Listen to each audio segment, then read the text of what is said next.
இஸ்லாமிய வாக்காளரின் மனநிலை பற்றி இன்னைக்கு டைம்ஸ் ஆஃப் இந்தியா நாளிதழில் ஒரு சிறப்பு கட்டுரை வந்திருக்கு. நம்ம அதை பற்றி விவாதிக்கலாம்னு நினைக்கிறேன். இந்த கட்டுரையில் பல விஷயங்கள் சொல்லியிருக்காங்க. இவர்களோடது வாக்கு என்பது எப்படி, யாரை தேர்வு செய்வது, எப்படி முடிவு செய்வது அப்படின்னு. பொதுவாக எழக்கூடிய கேள்வி, ஒட்டுமொத்தமாக நாடு முழுவதும் இருக்கக்கூடிய அந்த இஸ்லாமிய வாக்காளர்கள் ஒரு குழுவாக ஒரு கருத்தின் அடிப்படையில் தான் வாக்களிக்கிறார்கள் அப்படின்னு எடுத்துக்க முடியுமா? இல்லை, இன்றைக்கி இஸ்லாமியர்கள் கிட்டத்தட்ட ஒரு 13.4% மக்கள் தொகையில் இருக்காங்க. பெரும்பான்மை எடுத்துக்கிட்டால் 80-83% இந்துக்கள் பெரும்பான்மையாக இருக்காங்க. இவர்களில் ஒரு நல்லிணக்கம் ஏற்படணும்.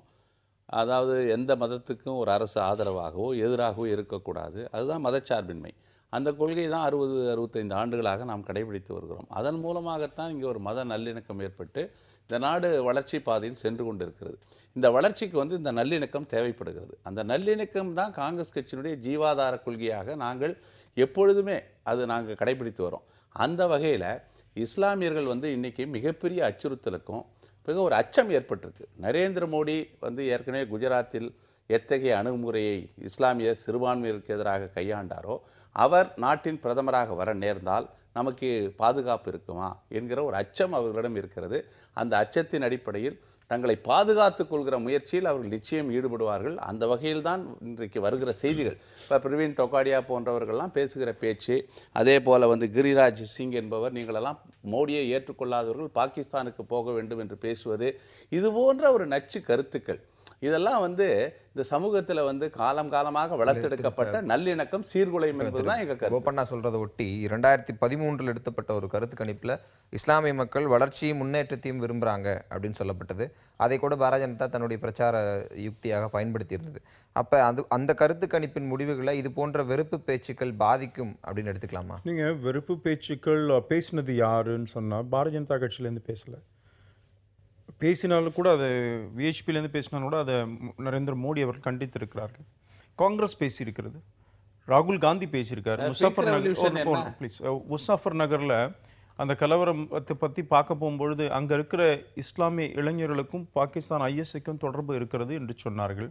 இப்போ இதெல்லாம் எந்த மாதிரி பேச்சு? இன்றைக்கு இஸ்லாமியர்கள் ஒருமித்த கருத்தோடு ஒன்றா போடுறாங்களான்னு சொன்னால் பல இடத்துல வேற மாதிரி இருக்குது. அப்படிலாம் நான் சொல்ல முடியாது. பாரதிய ஜனதா கட்சி குஜராத்தில் வெற்றி பெற்றிருக்கிறது 3 முறை. அங்கே இஸ்லாமியர்கள் இல்லையா? அல்லது சிறுபான்மை சமுதாயத்தை சார்ந்தவர்கள் இல்லையா? மத்திய பிரதேஷ், சத்தீஸ்கர், பிஜேபியில் பார்த்தீங்கன்னா ஆளுகின்ற மாநிலங்களில் மீண்டும் மீண்டும் ஆட்சிக்கு வருகிறோம். அங்கே இருக்கிற இஸ்லாமிய கிறிஸ்துவ சமுதாயத்தை சார்ந்த மக்களுடைய ஆதரவோடு தானே வருகிறோம். அப்படி பார்த்தோன்னா கோவாவில் சொன்னீங்கன்னா, கோவாவில் 30% கேத்தலிக் கிறிஸ்துவர்கள் இருக்கிற மாநிலம். அந்த மாநிலத்தில் பிஜேபி ஆட்சியில் இருக்குது என்பது மாத்திரமல்ல, துணை முதலமைச்சர் ஒரு கிறிஸ்துவர் எங்களுடைய கட்சியில் இருக்கிறார். 5 இஸ்லாமிய கேத்தலிக் கிறிஸ்துவர்கள் சட்டமன்ற உறுப்பினர்கள் எங்ககிட்ட இருக்கிறாங்க. அதில் இவர்களுடைய பிரச்சாரம் அப்படி இருக்கிறது. இஸ்லாமிய சமுதாயத்தை சார்ந்தவர்கள் பொதுவாக, அதாவது சிறுபான்மை சமுதாயம் என்பது எங்குமே சொல்கிறேன் ஒரு ஒன்றா தான் இருப்பாங்க. இது நேச்சுரல். அது அப்படி செய்யும் பொழுது, ஆனால் அதே நேரத்தில் இவர்கள் சொல்லுவதை ஏற்றுக்கொள்கிறார்களா? அவர்களுடைய மத குருமார்களோ இல்லாது மசூதிகளில் சொல்லுவதை அந்த சிறுபான்மை சமுதாயத்தை சேர்ந்தவர்கள் ஏற்றுக்கொள்கிறார்களா என்று சொன்னால் இல்லை என்பது பல உதாரணங்கள் சொல்ல முடியும். பிஜேபி ஆளுகின்ற மாநிலங்கள்லாம் பிஜேபிக்கு ஆதரவு கொடுத்துருக்குறாங்க. அதனால இப்படித்தான் வாக்களிப்பார்கள் என்று சொல்ல முடியாது. சில இடங்களில் அப்படி இருக்கலாம். காங்கிரஸுடைய துணை தேர்தல் அறிக்கையில் கூட இஸ்லாமியர்களுக்கான இடஒதுக்கீடு பற்றி பேசப்பட்டிருக்கு. இது அவர்களது வாக்குகளை கவரக்கூடிய யுக்தியா இல்லை கவர்வதற்கான வாய்ப்பு இருக்கு? இல்லை, ஏற்கனவே 2011 அவர்கள் அவர்களுக்கு இடஒதுக்கீடு, உள்ஒதுக்கீடு, அந்த ஓபிசியில் 27%, 4.5% கொடுக்குற முயற்சியை நாங்கள் ஈடுபட்டோம். ஏற்கனவே ஆந்திர பிரதேசத்தில் அந்த ஒதுக்கீடு வழங்கப்பட்டு உச்சநீதிமன்றத்தில் தடையாணை பெறப்பட்டு அவர் கண்டிஷனாக அதை நிறைவேற்றி கொண்டிருக்கிறார்கள் ஆந்திர மாநிலத்தில். அந்த ஆந்திர மாநிலத்தில் நிறைவேற்றுகிற அந்த இடஒதுக்கீட்டு கொள்கையை தேசிய அளவிலே கல்வி வேலைவாய்ப்புகளில் மத்திய அரசுக்கு அனுமதிக்க வேண்டும் என்று மத்திய அரசு சார்பாக வழக்கறிஞர்கள் பராசரன் அங்கே மோகன் பராசரன் கடுமையாக வாதாடினார் உச்சநீதிமன்றத்தில். ஆனால் அவர்கள் இதை கான்ஸ்டிடியூஷனல் பெஞ்ச் தான் முடிவு பண்ண முடியும், நாங்கள் முடிவு பண்ண முடியாது என்று சொன்னதுனால இன்றைக்கு அது நீதிமன்றத்தில் இருக்கே தவிர இது 2வது தேர்தல் அறிக்கையை நாங்கள் வெளியிடலை. ஏன்னா அதில் சொல்லப்பட்ட கருத்துக்களை எங்களுடைய வெப்சைட்டில் நாங்கள் போட்டோம். அதுதான் அப்படி சொல்லப்படுகிறதே தவிர, நாங்கள் ஏற்கனவே இஸ்லாமியர்களுக்கு இடஒதுக்கீடு என்பது கர்நாடகாவில் கொடுத்துருக்கோம், ஆந்திராவில் கொடுக்குற முயற்சியில் ஈடுபட்டு அது இன்றைக்கு நடைமுறையில் இருக்குது. ஆக இஸ்லாமியர்களுக்கு நியாயமாக இன்னைக்கு பார்த்தீங்கன்னா சச்சார் கமிட்டி அமைத்தோம், அதே போல பல விஷயங்கள் நம்ம செஞ்சிருக்கோம். அதாவது இஸ்லாமியர்களுக்காக இடஒதுக்கீட்டை இப்போ கிளாரிஃபை பண்ணணும்லாம் பேசுகிறாரு. இந்த கிளாரிஃபிகேஷன் எதுக்கு தேவைப்பட்டது? 3 நாளைக்கு முன்னாடி வாரணாசியில் நரேந்திர மோடி வேட்புமனு தாக்கல் செய்ய போறார். பிரம்மாண்டமான ஒரு பேரணி. இதோடைய தாக்கம் இன்னும் கிட்டத்தட்ட பாதிக்கு மேல முக்காவாசி உத்தரப்பிரதேசத்தில் தேர்தல் நடக்கணும் பாராளுமன்ற தொகுதிகளுக்கு. அது தங்களை பாதிக்கும் என்பதனால தான் இப்போ 4.5% எல்லாம் பேச. நான் என்ன கேட்குறேன், உண்மையிலேயே நீங்கள் இஸ்லாமிய சமுதாயத்தை சார்ந்தவர்களுக்கு அந்த இடஒதுக்கீடு வழங்க வேண்டும் என்று சொன்னால் அரசியலமைப்பு சட்டத்தை மாற்றணும் முடியுமா? ஆந்திர பிரதேசத்தில் ராஜசேகர் ரெட்டி அறிவித்தார். ஆனால் உச்சநீதிமன்றத்தில் நீங்க ஸ்டே பண்ணியிருக்கிறாங்க. அதை அரசியல் அமைப்பு சட்டத்தை பொறுத்தவரைக்கும் நீங்க இந்துக்களுக்கு என்று சொல்லி நீங்கள் ஒதுக்கீடு கொடுக்க முடியாது, முஸ்லிமுக்கும் தர முடியாது. மத ரீதியான இடஒதுக்கீடு இந்திய அரசியல் அமைப்பு சட்டத்தில் தடுக்கப்பட்டிருக்கிறது.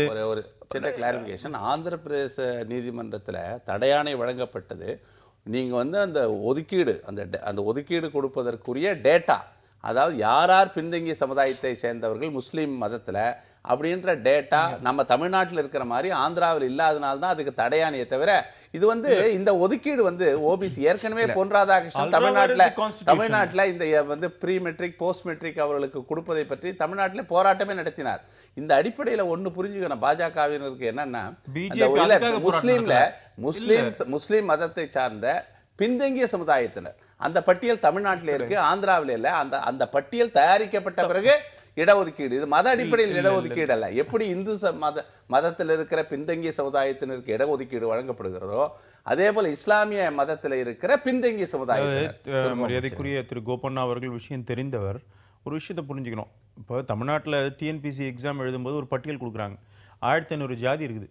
அதில் பார்த்தீங்கன்னா பிற்படுத்தப்பட்டோர் அப்படின்னு சொல்லும்பொழுது இஸ்லாமிய சமுதாயத்தை சார்ந்த சில கம்யூனிட்டியும் அதில் ஒரு ஜாதியும் அதில் வருது. லப்பை போன்ற சமுதாயம்லாம் பின்தங்கிய சமுதாயம் அந்த லிஸ்ட்டில் வருது. அதாவது இந்த லிஸ்ட் மத ரீதியான பின்தங்கிய பட்டியல் கிடையாது, அது மத ரீதியான ஒதுக்கீடு கிடையாது. அதெல்லாம் சமுதாயத்தில் பின்தங்கியவர்கள் சொல்லி வர பட்டியல். அது மத ரீதியான இடஒதுக்கீடு என்பது அல்ட்ரா வைரஸ் கான்ஸ்டிடியூஷன் அரசியல் அமைப்பு சட்டத்துக்கு எதிரான சில கருத்துக்களை அடுத்த கட்டத்தில் விவாதிக்க வேண்டியது இருக்கு. அடுத்த தலைப்பில் இது பற்றிய விவரங்கள் நிறைய இருக்கு, நம்ம விவாதிக்கலாம். இடைவேளைக்கு பிறகு தொடரும்.